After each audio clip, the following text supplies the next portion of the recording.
Düşünün bir, elinizde bir kitap var ve bu kitap bir ülkeyi sıfırdan inşa etmenin, adeta baştan yaratmanın bir kullanım kılavuzu. İşte bugün tam da böyle bir eserden bahsedeceğiz. Sadece bir roman değil, yepyeni bir cumhuriyet için gerçek bir yol haritasına dönüşen Beyaz Zambaklar Ülkesi'ndeden. Evet, yanlış duymadınız. Bu kitap bizzat Atatürk tarafından o kadar hayati görülmüş ki, yeni nesilleri ve orduyu şekillendirmek için müfredatın bir parçası yapılması emredilmiş. Bu, bir kitaba verilebilecek en büyük önem, en büyük ağırlık olsa gerek. Peki, asıl soru da bu zaten. Yıkılmış bir imparatorluğun küllerinden doğan genç Türkiye Cumhuriyeti, ilham almak için neden gözünü ta kuzeydeki küçücük bir ülke olan Finlandiya'ya ve onun hikayesini anlatan bir Rus yazara çevirdi? Gelin bu ilginç hikayenin derinliklerine birlikte inelim. Şimdi, her şeyden önce kitabın ortaya attığı o temel sorunu anlamamız lazım. Bir ulus neden ve nasıl çöker? Yazar Grigori Petrov'un bu konuda inanılmaz güçlü bir benzetmesi var. Petrov diyor ki, bir devlet dışarıdan ne kadar sağlam, ne kadar görkemli görünürse görünsün, eğer dayandığı temeller yani yasaları, kurumları, alışkanlıkları eskimiş ve çürümüşse eninde sonunda yıkılmaya mahkumdur. Tıpkı Moskova'daki o meşhur tiyatro binası gibi. Yerin altındaki ahşap kazıklar çürümeye başlayınca o devasa taş duvarlarda çatlaklar belirmiş. İşte toplumlar da tam olarak böyledir. Eski yönetim anlayışları yeni nesillerin enerjisini taşıyamaz hale geldiğinde o toplumun temelden yenilenmesi şarttır. Yoksa çöküş kaçınılmaz olur. Peki, bu çöküşü kim durdurabilir? Bir ulusu yeniden ayağa kim kaldırabilir? İşte kitap tam bu noktada tarihin en büyük tartışmalarından birini açıyor. Bir tarafta Thomas Carlyle gibi düşünenler var. Onlara göre tarih, her şeyi değiştiren bir avuç büyük kahramanın eseridir. Halk ise onlara göre şekil verilmeyi bekleyen bir kilden ibarettir. Diğer tarafta ise Lev Tolstoy var. O tam tersini iddia ediyor. Asıl güç, asıl irade halkın kendisindedir. Liderler halkın ruhundan doğan büyük bir dalganın sadece üzerindeki köpüktür. Peki Grigori Petrov bu tartışmanın neresinde duruyor? İşte dehası da burada ortaya çıkıyor. Bu iki görüşü alıp harika bir sentez yapıyor. Diyor ki, büyük liderler gücü yoktan var eden şimşekler değildir. Onlar, halkın içinde dağınık halde bulunan milyonlarca ışık parçasını, yani iradeyi, enerjiyi, potansiyeli tek bir noktada odaklayarak onu inanılmaz bir güce dönüştüren birer mercektir.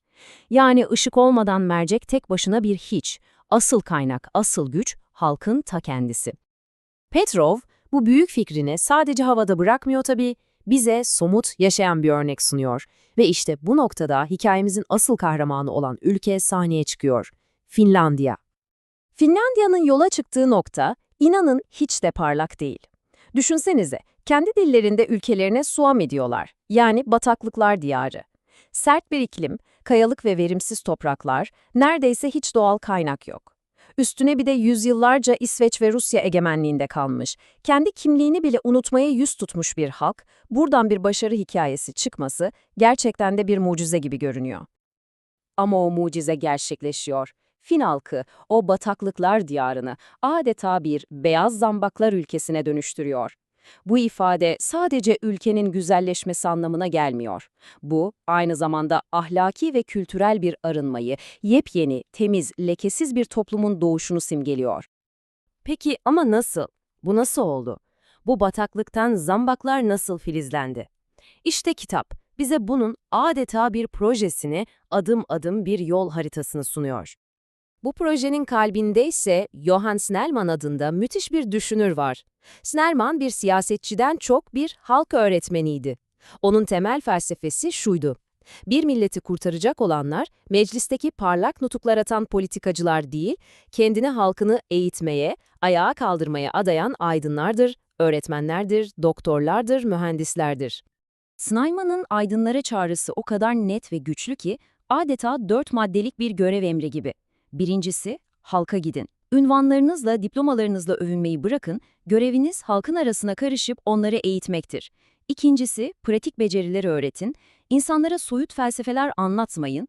Onlara daha iyi evler nasıl yapılır, daha sağlıklı nasıl yaşanır, hayatlarını nasıl daha iyi yönetirler bunu gösterin.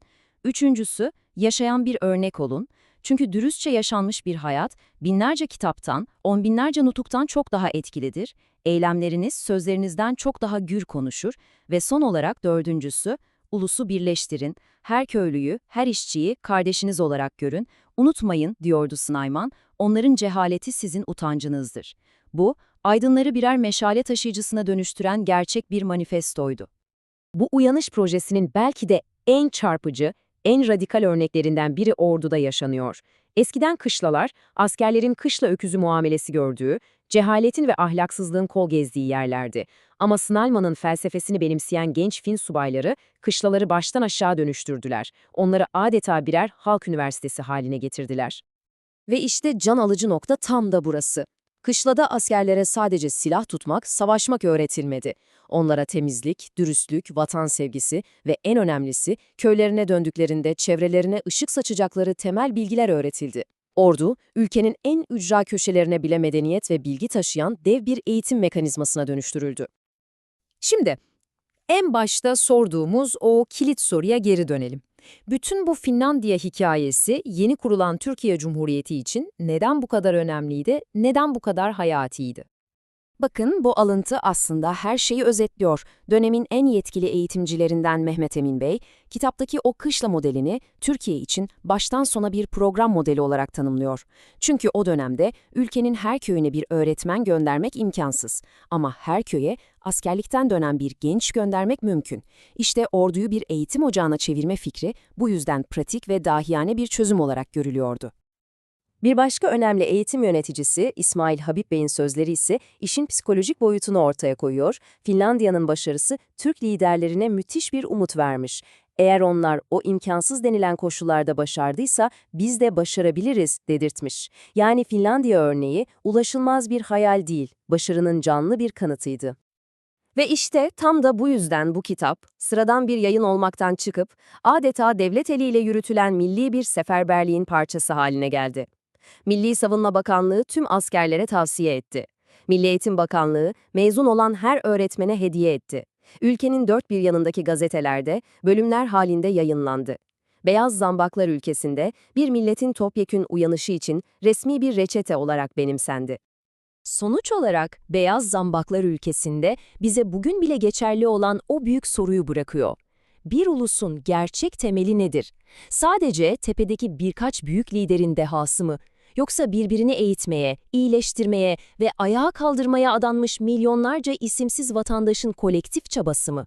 Bu kitap, cevabın çok net bir şekilde ikincisi olduğunu, en sağlam temelin halkın kendi iradesi ve emeğiyle atıldığını bize gösteriyor.